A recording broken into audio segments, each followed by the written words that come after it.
Olá você, chegando com mais uma edição do PB Desporto nesta quarta-feira, 4 de maio e com os seguintes destaques.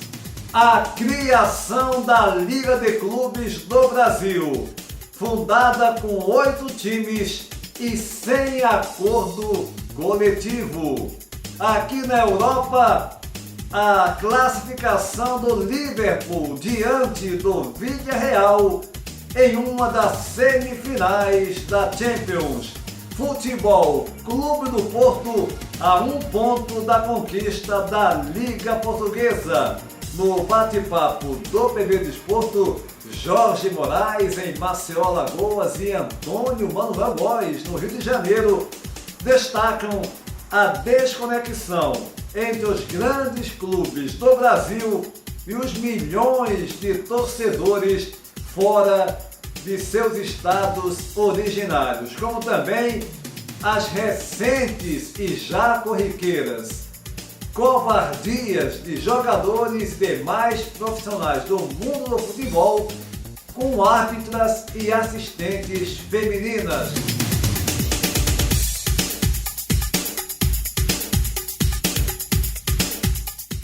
Antes de mais nada, convidando você para se inscrever no nosso canal, deixar o seu like e compartilhar os nossos vídeos em suas redes sociais. Daqui a pouquinho, fique ligado, iremos abordar o grande jogo dessa última terça-feira em uma das semifinais da Champions League, a vitória do Liverpool de virada sobre o Villarreal. O Liverpool já havia vencido o primeiro jogo por 2-0, jogando na Inglaterra, e garantiu presença na grande final da competição. Ele vai esperar o outro classificado do jogo que vai ocorrer na noite dessa quarta-feira entre o Manchester City e a equipe do Real Madrid. No primeiro jogo, 4-3 para o Manchester City, que tem a vantagem. Vamos falar também da Série B do Campeonato Brasileiro, o Brasileirão Feminino. O Porto quase lá, 1 pontinho para ser campeão português. Enfim, muitos assuntos. Fiquem ligados aqui na nossa edição, porque agora é a hora do nosso bate-papo. Eles já estão prontos. Jorge Moraes em Maceió, Alagoas, Antônio Manuel Góes no Rio. Começa contigo, hein, Moraes, para falar justamente desse assunto que envolve os torcedores dos principais clubes, dos grandes clubes, né, com maior torcida no Brasil, como é o caso do Flamengo, Corinthians, São Paulo, Palmeiras, Vasco e tantos outros, que têm torcedores não só na cidade onde esse clube se situa, mas em todo o Brasil, especialmente no Nordeste. Nós observamos recentemente, nesse jogo do Flamengo no Piauí, uma recepção para lá de calorosa, parou a cidade, jogadores emocionados, o técnico Paulo Souza também. Mas como é que você avalia essa questão, Moraes, de apesar disso tudo, dessa imensidão de torcedores fora das cidades de origem dos clubes, os dirigentes simplesmente não darem a menor importância? Como é que você enxerga isso, hein, Moraes? Um abraço. Olá, Júnior, tudo bem? Forte abraço para você, um abraço para o Antônio Manuel e para todo mundo que está ligado aqui no PB Desporto. Realmente é uma coisa assim que você causa até estranheza. O Flamengo, eu acredito até que tenha torcedor no mundo todo. E o Flamengo aqui no Brasil é uma febre.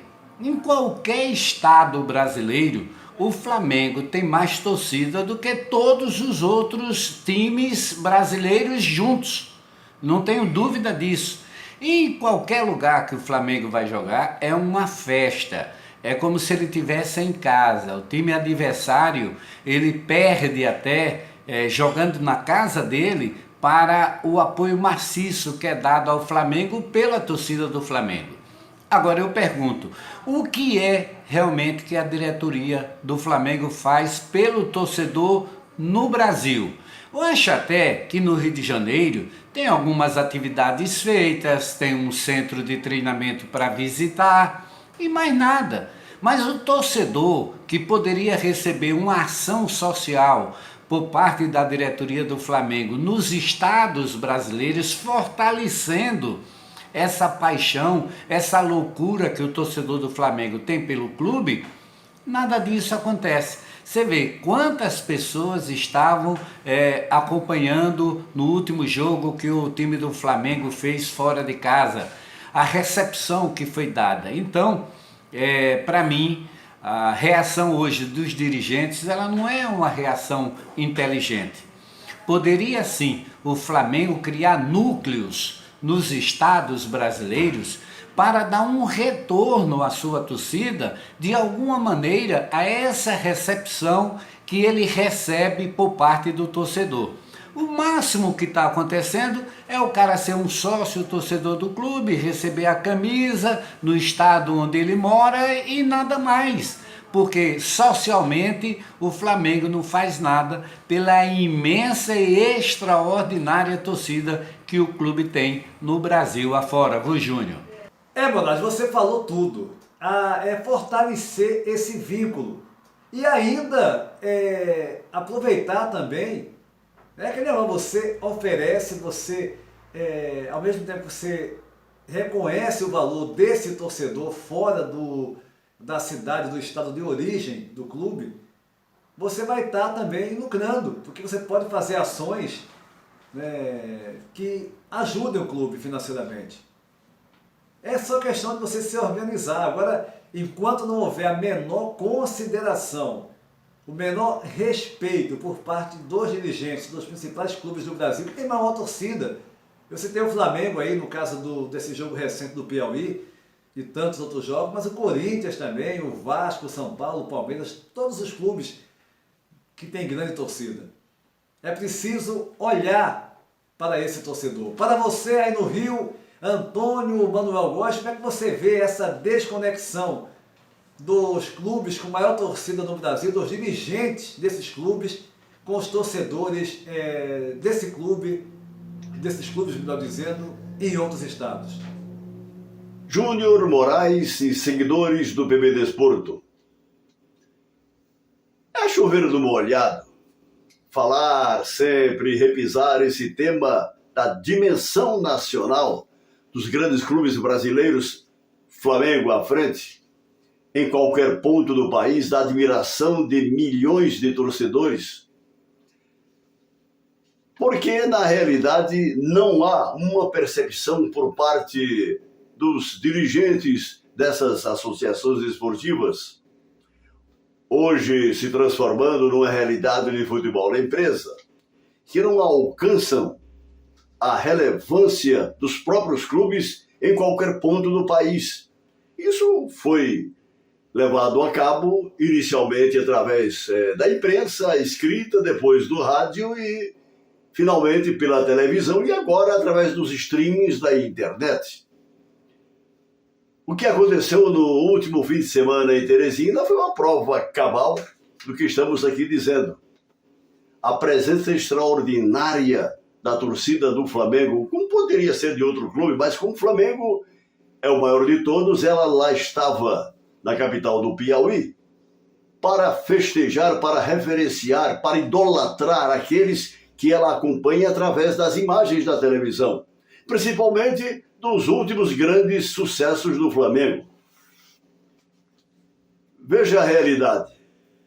A falta de noção dos dirigentes dos clubes de futebol, dos grandes centros do Brasil, para transformarem essa legião de adeptos em receitas palpáveis para os próprios clubes, com a contrapartida de promoções, de mimos, daquilo que o torcedor quer, do mínimo de atenção para com o torcedor lá dos grotões.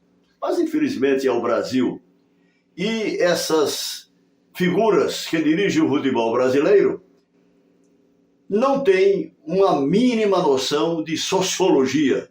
E assim, portanto, não conhecem a própria alma do futebol brasileiro, representada em nossa dimensão nacional. Antônio Manuel Góes, os clubes, não é só do Flamengo. Eu citei o Flamengo até inicialmente para o Moraes, mas serve para todos os clubes. E você citou bem aí, os dirigentes não têm a menor preocupação, o Moraes também disse o mesmo. É algo bem claro para qualquer um. Os clubes, se para o torcedor da cidade ali do clube, ele já não dá já não tem essa preocupação maior, né? Porque os preços são lá em cima, você não vê nenhum programa para atrair mais esse torcedor, com aquele torcedor como o do Piauí, do Flamengo, né? Lá em Teresina, que fez uma recepção dessa, mostrando todo o seu carinho, todo o seu amor pelo clube.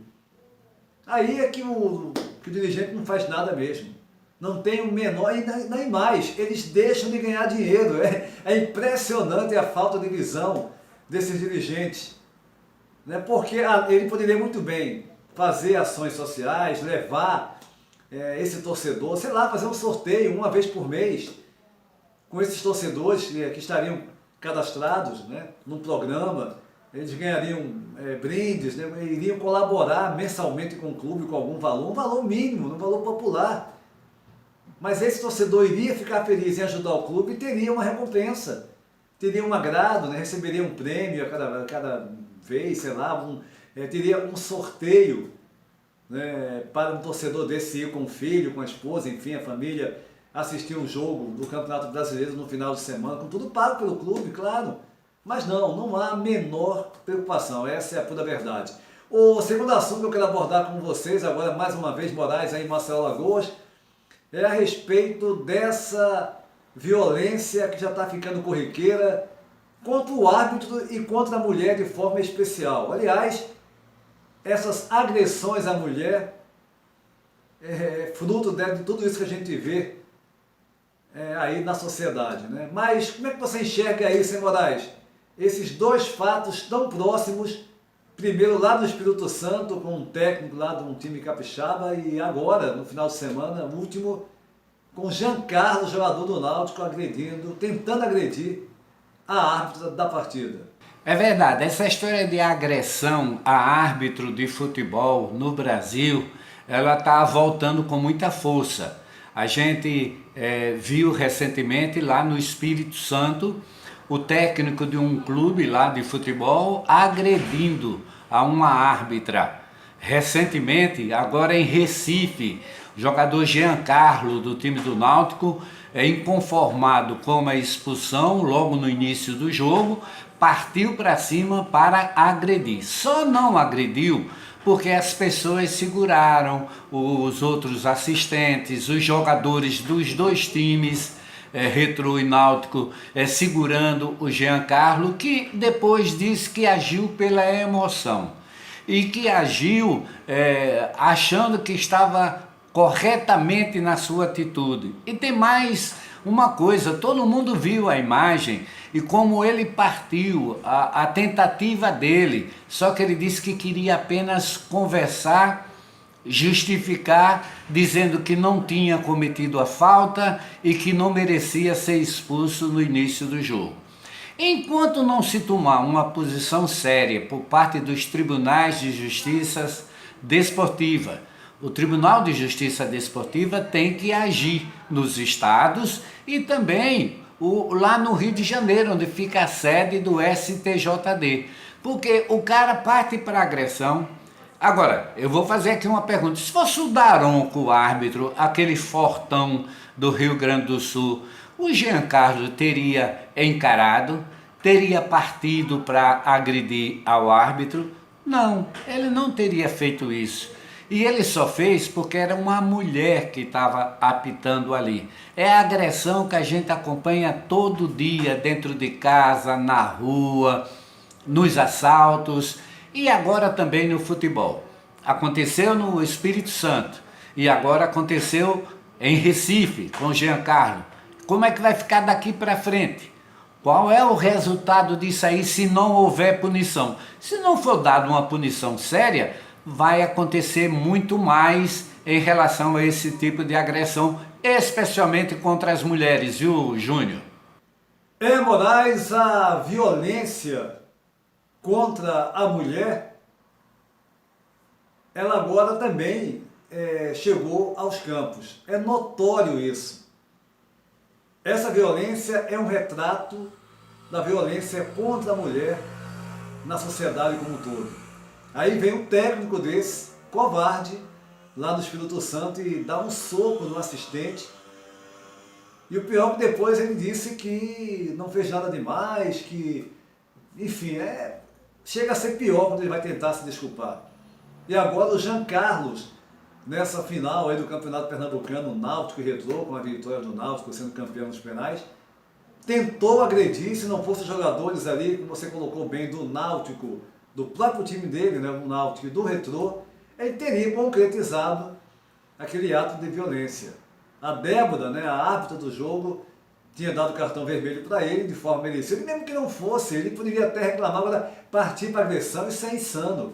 Merece uma punição sim, o STJD tem que dar uma punição severa a esse jogador, entendeu? Afastar por um bom tempo do mundo do futebol e até mesmo uma punição como excluir esse jogador do mundo do futebol não é exagero nenhum, porque o que ele fez é algo insano. E se ele agride a mulher, se ele agride a árbitra, né? Como é que fica? Depois é muito fácil dar uma de machão lá, depois que deu uma de machão, chegar e falar que estava de cabeça quente, é muito fácil, né? Para você no Rio, Antônio Manuel Góes, a sua opinião sobre esse fato, mais um, lamentável, contra a mulher e agora também no mundo do futebol. Simplesmente degradante.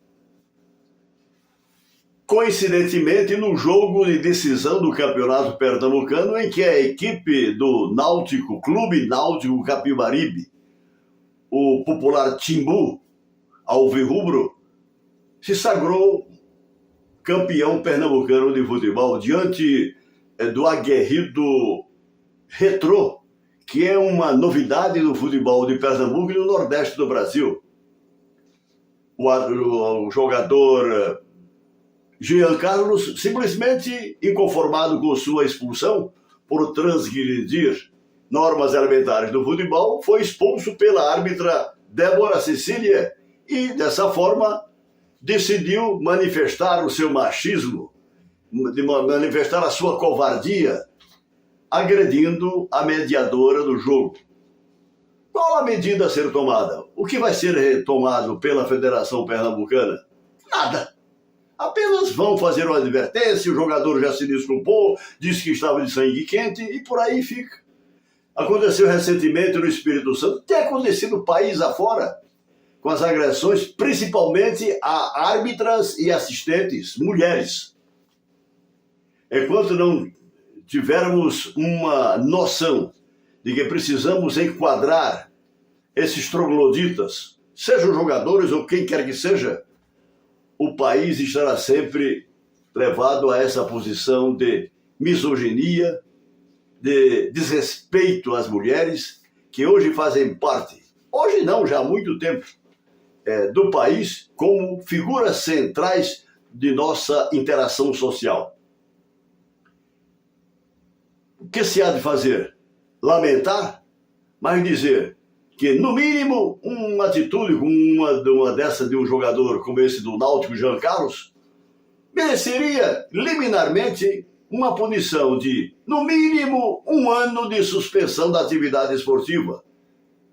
Ou então até o seu banimento da prática do futebol. Estou exagerando? Acho que não.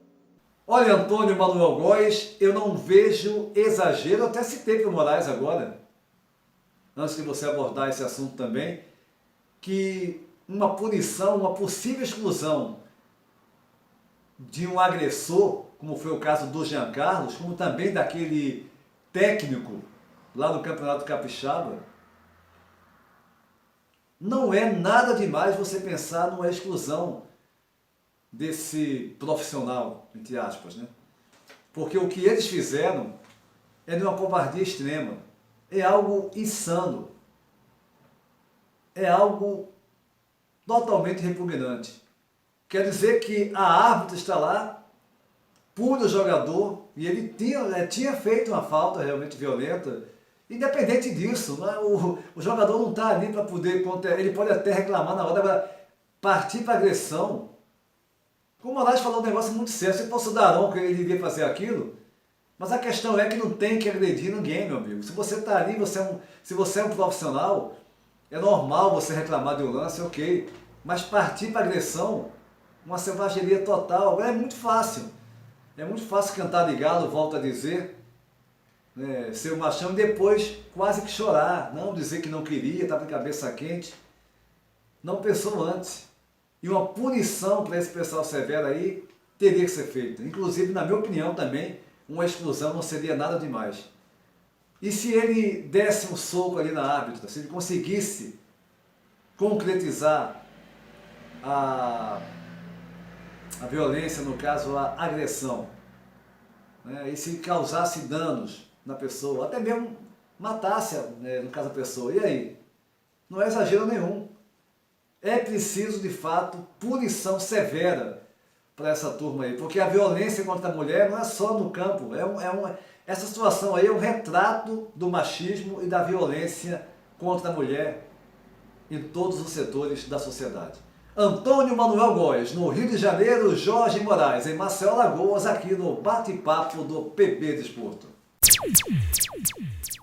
E o pontapé inicial para a criação da Liga de Futebol do Brasil foi dado numa reunião na última terça-feira, porém não há um acordo ainda coletivo. O grupo, né, o bloco que inicia a criação dessa liga, formado pelo Corinthians, Cruzeiro, Flamengo, Palmeiras, Ponte Preta, Red Bull Bragantino, São Paulo e Santos, se reuniram e assinaram um documento da criação dessa liga. É o grupo Libra, Liga do Futebol Brasileiro. Entretanto, há um outro grupo, denominado Grupo Forte, que tem aí o Mário Petralha, o presidente do Atlético Paranaense, à frente, contando ainda com as equipes do América Mineiro, Atlético Goianiense, o Avaí, Ceará, Curitiba, Cuiabá, Fortaleza, Goiás e Juventude, que tem alguns pontos em desacordo com os outros clubes, né, com algumas questões. Aliás, teremos uma nova reunião na sede da CBF na próxima quinta-feira, 12 de maio, quando novos desdobramentos poderão ocorrer com relação à criação dessa liga. Na verdade, o Flamengo e Corinthians, por terem mais torcida, querem ter uma participação maior aí na questão das cotas. Muita coisa ainda vai rolar com relação a essa liga. Iremos debater mais sobre esse assunto na próxima edição do PB Desporto, sábado próximo. Mas o assunto agora é a Copa Libertadores da América, que teve o início da quarta rodada na noite dessa última terça-feira, 4 de maio, com a equipe do Atlético Paranaense jogando fora e levando uma sonora goleada do The Strongest, jogando na altitude e sofrendo muito. Levou um gol só no primeiro tempo, no segundo tempo sentiu a altitude e foi goleado por 5-0. Já o Palmeiras, mais um belo jogo, jogando em Sucre, na altitude também da Bolívia, não tomou conhecimento do adversário e da questão dos 2.800 metros de altitude e goleou por 5-0 a equipe da casa. Enquanto isso, o Atlético Mineiro jogando com o rival América Mineiro, o clássico mineiro na Libertadores, derrotou do Independência por 2-1 a equipe do América. O Palmeiras já classificado de forma antecipada, uma excelente campanha, o Atlético dando um grande passo e o Atlético Paranaense numa situação mais complicada. Os jogos dessa noite, com equipes brasileiras em ação, teremos o Flamengo jogando na Argentina contra o Tajeres, o Corinthians fora de casa contra o Deportivo Cali, nessa quinta-feira, fechando essa quarta rodada com brasileiros em ação, o Fortaleza recebe o River Plate e o Red Bull Bragantino em casa joga contra o Vélez Sarsfield. Aqui na Europa, o Liverpool conseguiu mais uma vitória, venceu o primeiro jogo a Vila Real em casa por 2-0, de virada venceu a equipe espanhola por 3-2, é o primeiro finalista da Champions. O outro adversário sairá do segundo jogo, o jogo da segunda mão, entre o Real Madrid e o Manchester City. No jogo da ida deu City 4-3, naquele jogaço de bola, e agora teremos a definição nesse jogo que vai ocorrer nessa tarde e noite aqui na Europa, noite já no Brasil. Iremos passar mais dessa partida e mais da Champions na edição do Curtas do PB Desporto nessa quinta-feira. O PB Desporto vai ficando por aqui, mas antes informando também, né, que o Porto está apenas um pontinho, um ponto de sagrar-se campeão português mais uma vez. No final de semana, na penúltima rodada da Liga Portuguesa, vai jogar na Luz contra o Benfica, um empate e um pontinho, o Porto será campeão de forma antecipada. O PB Desporto vai ficando por aqui, convidando você para se inscrever no nosso canal, deixar o seu like e compartilhar os nossos vídeos em suas redes sociais. A todos um abraço e até a próxima!